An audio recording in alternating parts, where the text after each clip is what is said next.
Entonces, como les mencionaba, el día de hoy vamos a tener la clase de matemáticas de segundo año de bachillerato. Vamos a seguir como guía el libro utilizado por el Ministerio de Educación. Y la clase, el tema de hoy va a ser referente a funciones, progresiones aritméticas y medidas de ángulos y triángulos, funciones trigonométricas también. Entonces, vamos a empezar viendo lo que es una función. Ya una función, ¿sí? Llamamos una función f al conjunto del conjunto A. Entonces aquí tengo f definida en el conjunto A al conjunto B a una relación de dependencia en la que a cada elemento X pertenece al conjunto A, le corresponde un único elemento del conjunto B. Entonces aquí tendríamos Y o la función evaluada en el punto X, que le corresponde un único elemento del punto B. Entonces, esto es importante porque la parte importante de definir una función es que a cada elemento X del conjunto A le corresponde un único elemento. Es la palabra clave para definir una función, que sea un único elemento del conjunto B. Entonces, esto, ¿cómo podemos ver? Por ejemplo, yo tengo aquí un conjunto A. Entonces, aquí está el conjunto A con el conjunto A, conjunto B, B tiene muchos más elementos, pero quiere decir que si yo tengo aquí, ¿cierto? Este punto de aquí se une con un elemento de B, único elemento. Deja de ser función cuando este mismo elemento de A se pudiera unir con este otro elemento de B o con este otro elemento o con este otro elemento. ¿Sí? Ha dejado de ser una función. Entonces, es una función cuando un elemento de A se conecta con un único elemento del conjunto. Bueno, ya vamos a graficar más funciones para que esto quede un poco más claro después. La denotación. Entonces, vamos a decir que X es la variable independiente. X puede tomar cualquier valor que yo quiera darle. Bueno, dependería de las restricciones de la función, pero en general X es una variable independiente. Y a Y, que se denota con f de x, es la variable dependiente. ¿Qué quiere decir esto? Que esta función f que depende de la variable x puede cambiar dependiendo de cómo va aumentando o disminuyendo x. ¿Ya? Entonces veamos acá. Sí, entonces acá no. Nosotros tenemos lo que es y es igual a f de x es la variable independiente, y es la variable dependiente. Y acá tenemos un ejemplo, ¿no es cierto? Entonces vamos a ver que f, es la función f está definida de los reales en los reales, de tal forma que x es la variable independiente. Y la forma que tiene la variable dependiente o la función x es de 3x al cuadrado menos 5. Entonces nosotros decimos que x pertenece al conjunto de los reales, ¿ya? X, si nosotros tomamos el valor de x a la menos 1, que pertenece a los números reales, y evaluamos esta función en el punto de x a la menos 1, lo que tenemos que hacer es, aquí nosotros tenemos que tomar, ¿no es cierto? Entonces, esta es nuestra función f de x es igual a 3x al cuadrado. ¿Ya? Estamos evaluando en el punto de x igual a menos 1. Entonces aquí vamos a tener la evaluación de la función en el punto x menos 1 y lo que tenemos que hacer es, donde está el valor de x, aquí, vamos a poner el valor en el que estamos evaluando. Los demás valores son números constantes de la función que no van a cambiar. Entonces pongo el 3, que es el mismo número que tengo acá, ¿sí? Aquí tenía el valor de x, ahora reemplazo con el valor de menos 1, que es donde estoy evaluando. Mantengo el menos de la función y el 5. ¿Sí? Entonces conecto todo esto. Lo único que he hecho es cambiar el valor de x por este de aquí, que es con lo que reemplazo. Y ahora tengo esta función evaluada en el punto menos 1 igual a menos 2. Puedo también poner esto como el valor de y. ¿Sí? Entonces, así, menos 2 es la imagen de menos 1. ¿Ya? Aquí está. Muy bien, entonces ahí estoy evaluando la función en un punto. Entonces acá probablemente esto va a quedar de deber. Evaluar las funciones en diferentes puntos. Entonces aquí tengo diferentes funciones, tengo diferentes puntos y quiero evaluar. Entonces lo que hago no es reemplazar estos valores en los lugares donde está la X. Muy bien.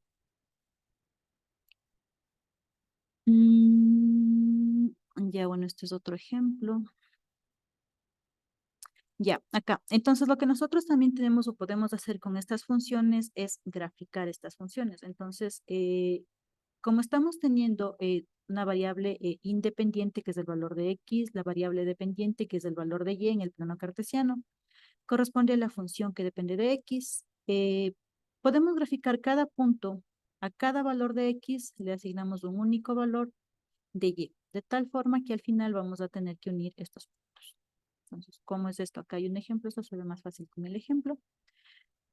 Nosotros tenemos aquí una función, ¿sí? Nuestra función f de x, bueno, nuestra función tal que x está denotada de esta forma, f de x es igual a 2x menos 1. ¿Ya? X es mi variable independiente, quiere decir que yo puedo darle valores, cualquier valor, dependiendo de las restricciones de la función. Por ahora no tiene restricciones, cualquier valor, X pertenece a los reales. Y yo le voy a dar los valores de 0, 1 y 2. ¿Ya? Entonces, los valores que toma Y son los valores de la función que depende de X. Entonces, cuando tengo el valor de 0, aquí en X voy a reemplazar el 0. Sería 2 por 0. Menos 1. Entonces me queda el valor de menos 1. Luego, evalúo con otro valor, que es el de menos 1. Entonces, aquí voy a poner en vez de X, pongo menos 1, 2 por menos 1, 2, menos 1, 1. Y el resultado lo pongo acá. Evalúo en otro punto, el punto 2 sería 2 por 2, que es el valor con el que estoy evaluando, menos 1, entonces 2 por 2, 4, menos 1, 3. Y la respuesta pongo acá. De tal forma que yo pueda generar un par ordenado. Entonces aquí tengo. En este punto voy a poner los valores de X. Sí, aquí está. Los valores de X separados por una coma y acá irían los valores de Y. ¿Pero qué era Y? La función evaluada en el punto X. Entonces, a cada valor que se ha generado en este par ordenado 0, menos 1, entonces voy a ubicar esto en el plano ordenado, perdón, en el plano cartesiano, que estaría aquí, 0 en X y menos 1 en Y. Este es mi primer punto. Luego tengo el par ordenado 1, 1. Entonces, 1 en X y 1 en Y. Este es mi segundo punto. Y finalmente tengo este otro punto que es 2 y 3. Entonces, 2 en el eje de las X, está aquí, y 3 en el eje de las Y. Listo. Entonces, cuando yo uno estos puntos, estoy graficando toda la función 2x menos 1. ¿Sí? Entonces, aquí tenemos nosotros la gráfica de una función. ¿Cómo se hace? Doy valores a la variable independiente. Tengo los valores de la variable dependiente o de la función. Grafico los planos, perdón, sí, ¿no? Los puntos en el plano cartesiano y los tengo diferentes funciones. Acá nosotros acabamos de hacer esto para una función lineal. Tenemos acá también una función, cuando nosotros tenemos una forma parabólica, es una función cuadrática. Pero se resuelve de la misma forma. Doy valores a la variable independiente, tengo los valores de la variable dependiente, genero paros ordenados y gráfico en el plano cartesiano. Muy bien, entonces igual para practicar seguramente van a haber ejercicios de este tipo en el deber. Ya, acá está, bueno, entonces acá nosotros tenemos lo que habíamos dicho, que una función es importante porque a cada elemento del conjunto A le corresponde un único elemento del conjunto B. ¿Eso qué quiere decir? Que a cada valor que yo le dé a X, ¿sí? Nosotros tenemos aquí en esta función, a cada valor que yo le dé a X, ¿sí? Hay un único elemento en Y que le corresponde, ¿sí? Entonces acá nosotros podríamos decir, bueno, pero acá tengo otro elemento para Y. Sí, pero aquí lo que nos interesa es ver que X es un único elemento y le corresponde un único elemento. ¿Ya? Esto no pasa Esta sí es una función. Acá tenemos un ejemplo de lo que no es una función. ¿Por qué? Porque yo tengo un valor para X, pero a este valor de X le corresponden dos valores diferentes en Y. Entonces no tengo la definición principal de la función, que era que cada elemento de X le corresponde un único elemento en Y. Entonces no, porque aquí tengo que para un valor de X tengo dos valores diferentes en Y. Entonces, esta se puede graficar, sí, en el plano cartesiano, pero esta curva de aquí no es una función, porque no tiene esta relación de unicidad, de pertenencia entre X y Y.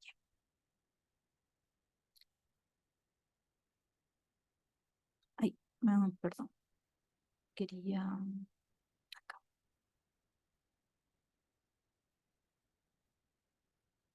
Ya.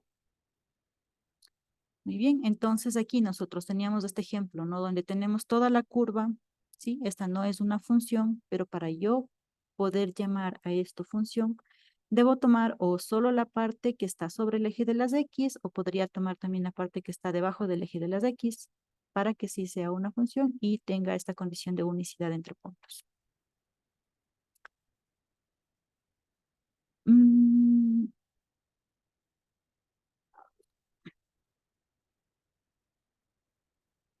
ya.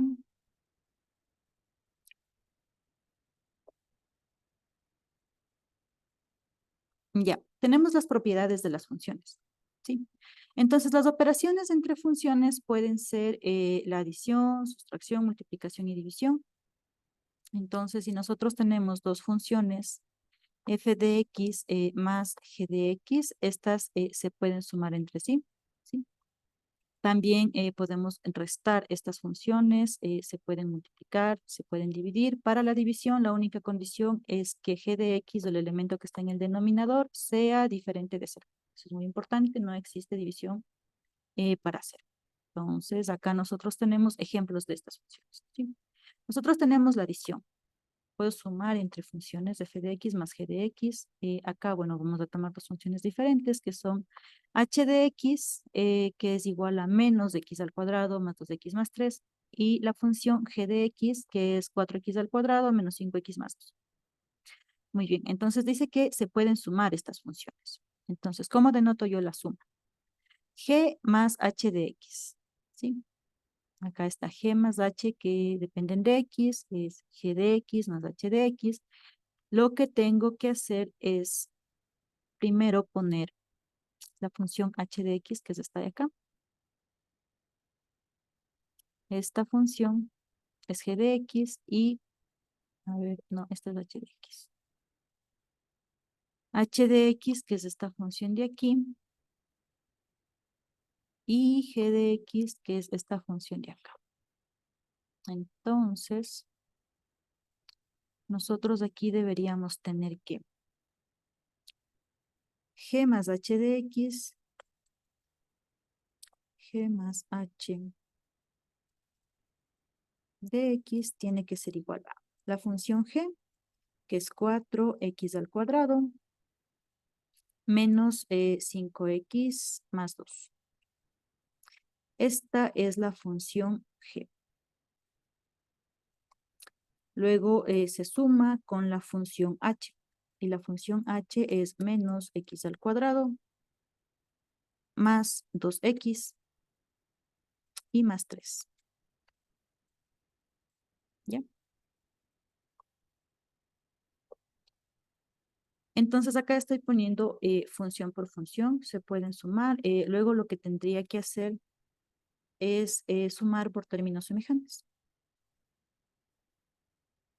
Ya, voy a romper paréntesis, entonces aquí me quedaría 4x al cuadrado menos 5x más 2, más por menos menos x más 2x y más 3. Agrupo esto por términos semejantes, g más h de x es igual a. Y me falta un x al cuadrado. Entonces, ¿cómo hago esto por términos semejantes? Entonces, yo quiero que vean acá tengo este valor de x al cuadrado, acá también tengo este valor de x al cuadrado. Entonces, estos son mis términos semejantes. Lo que voy a hacer es sumar los números. Debería ser 4 y acá nos pone, pero sería 4 menos 1. Le voy a poner para que se vea. 4 menos 1, 3. X al cuadrado, pongo el término semejante. Luego tengo el otro término semejante que sería los valores de x aquí y acá. Entonces sumo los números que son menos 5 y el más 2. Entonces menos 5 más 2 es menos 3x. Y finalmente solo los números que no tienen el valor de x acompañado, que son más 2 y más 3, que me da el valor de más 5. ¿Ya? Eso es lo que nosotros tenemos acá. 3x al cuadrado menos 3 más 5. Entonces, aquí he hecho yo una suma de funciones. ¿Qué tal que no quiero hacer una suma y que quiero hacer una resta? Entonces, cambio los signos aquí. En vez de suma, pongo menos. Acá también iría, bueno, con ley de signos. Menos por menos, esto sería más. Más por menos, esto sería menos. Y menos por más, esto también sería. Entonces, otra vez, agrupo esto por términos semejantes. X cuadrados con X cuadrados. Esto sería 5. X al cuadrado. Esto sería para x, menos 5, menos 2, que es menos 7, y más 2 menos 3, que es menos 1. ¿Ya? Entonces, ahí he sumado. Perdón, he restado estas funciones. Algo que también puedo hacer es multiplicar entre funciones. Entonces, nosotros aquí, en vez de poner el menos, ponemos el por, indicando que es una multiplicación. Acá multiplicamos entre funciones. Y aquí, bueno, cambiaría el método, ¿no? Esto es diferente porque lo que tengo que hacer es multiplicar término a término. ¿Cómo es esto de multiplicar término a término?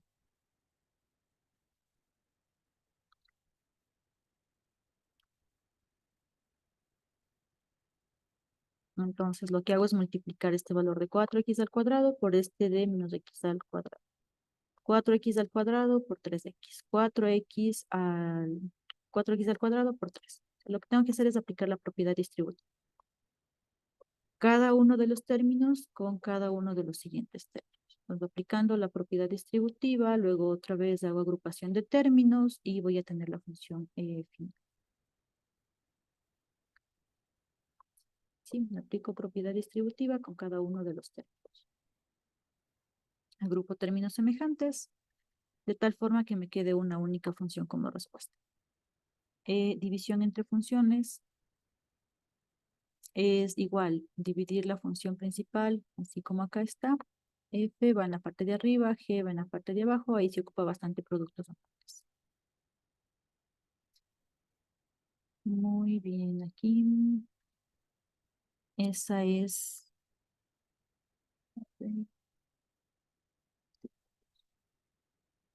Ya.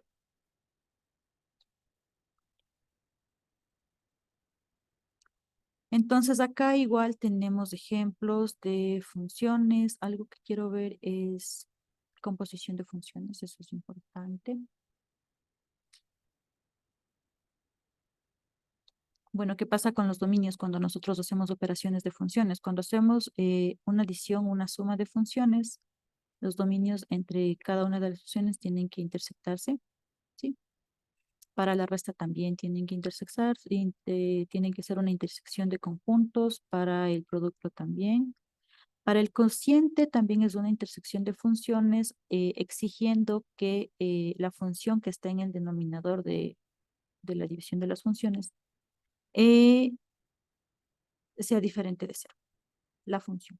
La función evaluada en los reales, tal que g de x, en este caso que es la función que está en el denominador, sea diferente de cero. Eso sí, y bueno, claro, no, porque no hay división para cero. Aquí, composición de funciones. Entonces, la composición de funciones se denota con este pequeño círculo, con esta pequeña o también puede ser denotada como, bueno, aquí tenemos g o f de x, es una función compuesta, o g, que depende de la función f, y mientras que f depende de x. Ya.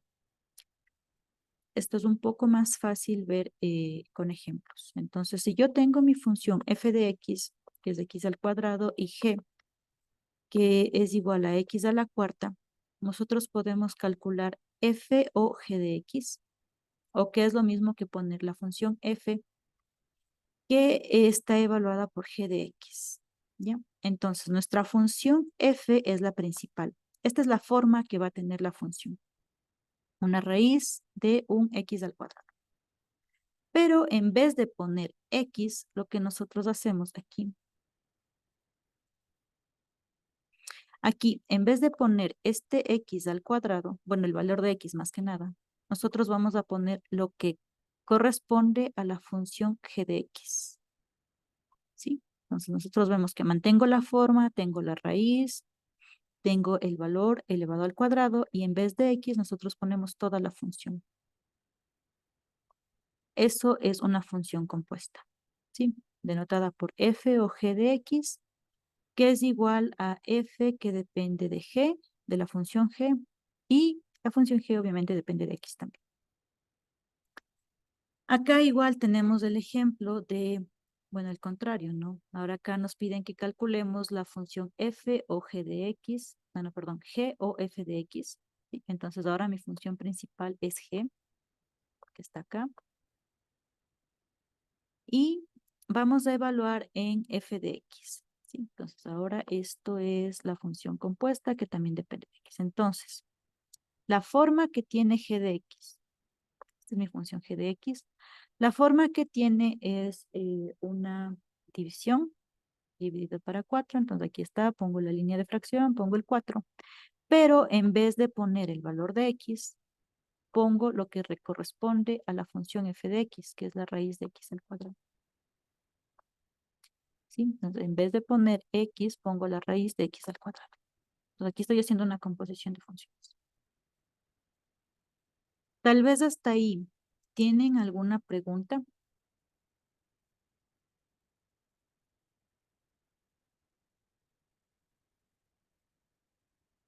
¿Bien?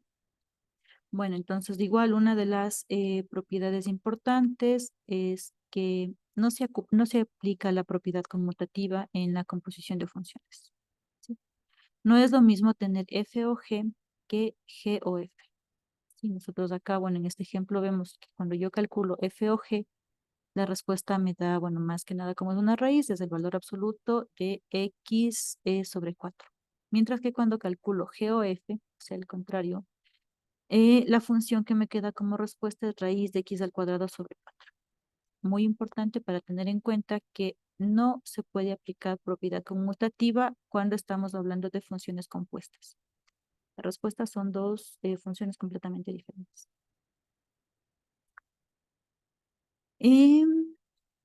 Ya, a ver, acá quería ver también. Ya, muy bien. Entonces quiero ver lo de progresiones aritméticas, sí, porque como les decía el día de hoy, vamos a abarcar los capítulos 1 y 2 correspondientes a los temas de funciones, operaciones con funciones, progresiones aritméticas y geométricas. Y también queremos ver un poco de funciones trigonométricas y la gráfica de funciones trigonométricas. Entonces, nosotros vamos a tener acá lo que es una progresión aritmética. Una progresión aritmética es una sucesión de términos, ¿no? Así como dice aquí, bueno, la definición, una sucesión de términos de tal manera que para obtener el siguiente término a partir del anterior, entonces yo tengo que tener un término inicial, ¿sí? Conozco mi término inicial.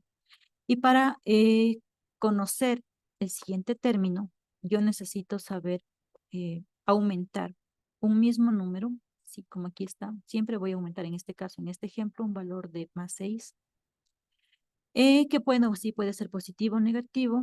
Esto se llama diferencia. Entonces, yo tengo un valor inicial, en este caso es 32.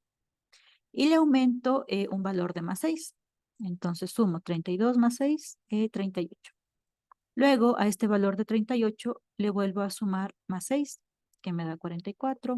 A este 44 le vuelvo a sumar más 6, me da 50. Y bueno, le puedo sumar más 6 y 56. Entonces, esto puedo hacer yo infinito número de veces. Esta es una progresión aritmética. Entonces se llama aritmética porque el siguiente término que yo voy a encontrar, sí, en cualquiera de los casos, el siguiente término que yo encuentro, viene de una suma o de una resta, ¿sí? Que son operaciones aritméticas. Como dice aquí, hay que tener en cuenta que también puede ser, bueno, aquí es positivo o negativo, entonces yo aquí podría haber restado, por ejemplo, empiezo con el número 32 y le resto 1, aquí me quedaría 31. Le resto 1, aquí me quedaría 30. Le resto 1, acá me queda 29. Entonces, todo el tiempo entre estos dos números siempre voy a tener la diferencia de un valor de -1, ¿no?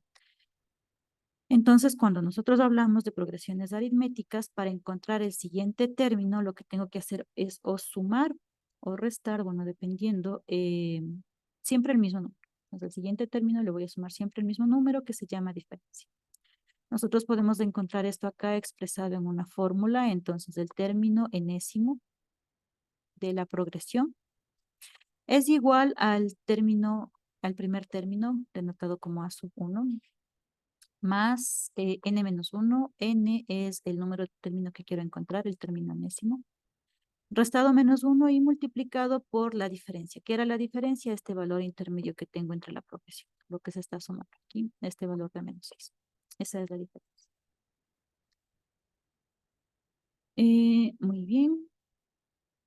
Entonces acá están, bueno, no me indica lo que es el primer término, A sub 1, ¿sí? La diferencia es el número 6, el último término, a la n, perdón, A sub n es 56. Y el número de términos que yo he tenido son 5, 1, 2, 3, 4.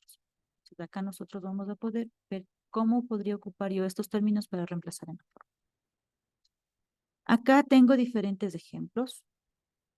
Ya, la progresión, entonces, bueno, el número de iteraciones que tengo son 7, porque vamos a separar las progresiones entre con comas, pueden ser comas, punto y coma. Y el total de términos que tengo aquí son 7. El término A sub 1 es 1, la diferencia es 2, ¿sí? ¿Cómo obtengo este número? Restando 3 menos 1, 2. Y puedes escoger yo cualquier número, puedes escoger 11 menos 9, 2. 13 menos 9, perdón, 13 menos 11, 2. O sea, de tal forma que cualquier número que yo escoja de la progresión, restado su número anterior, tiene que ser siempre el mismo. De ahí estoy en una progresión aritmética. Y el término A sub n, que sería el término 7, es 3. Sí, esto puede ser, puede seguir de forma indefinida. Acá igual tengo otros ejemplos. Entonces ustedes pueden ir viendo. Este último ejemplo me parece muy interesante porque me indica que la diferencia no necesariamente tiene que ser un número entero, o positivo o negativo fracción, sino que puede estar dado también por una variable o por una función. ¿Sí? Aquí nosotros tenemos 2x más 4, esta ya es una función. Entonces, mi primer término es 3. Mi siguiente término tiene que ser, perdón, mi primer término es x más 1, ¿sí?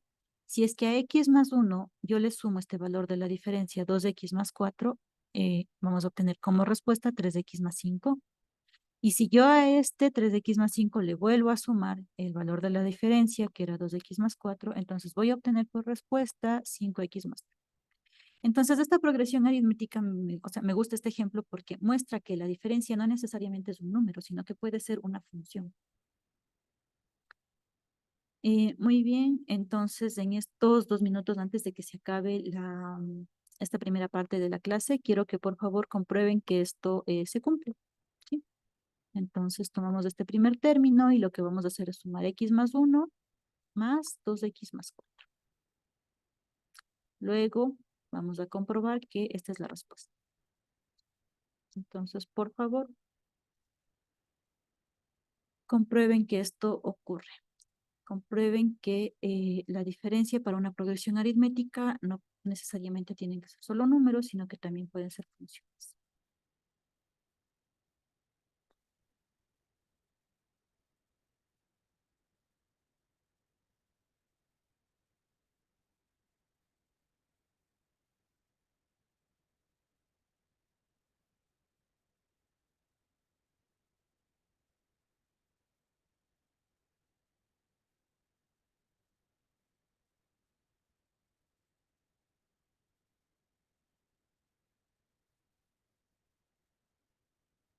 ¿Ya? No sé cómo les va. Acá podemos nosotros anotar esto. Entonces, bueno, lo que están haciendo ustedes ahora es esto. Mi primer término es de x más 1 más, aquí voy a anotar el valor de la diferencia. El valor de la diferencia es 2x más 4. ¿Sí? Entonces, cuando, bueno, yo elimino paréntesis, rompo paréntesis, me quedaría más 2x y más 4. Sumando por términos semejantes, aquí están x con x. 1x más 2x es igual a 3x. Y luego los números, que es el 1 más el 4, que esto es 5. ¿Sí? Y eso es lo que nosotros tenemos aquí como resultado en esta parte de acá. Aquí, 3x más 5. Si yo vuelvo a sumar este valor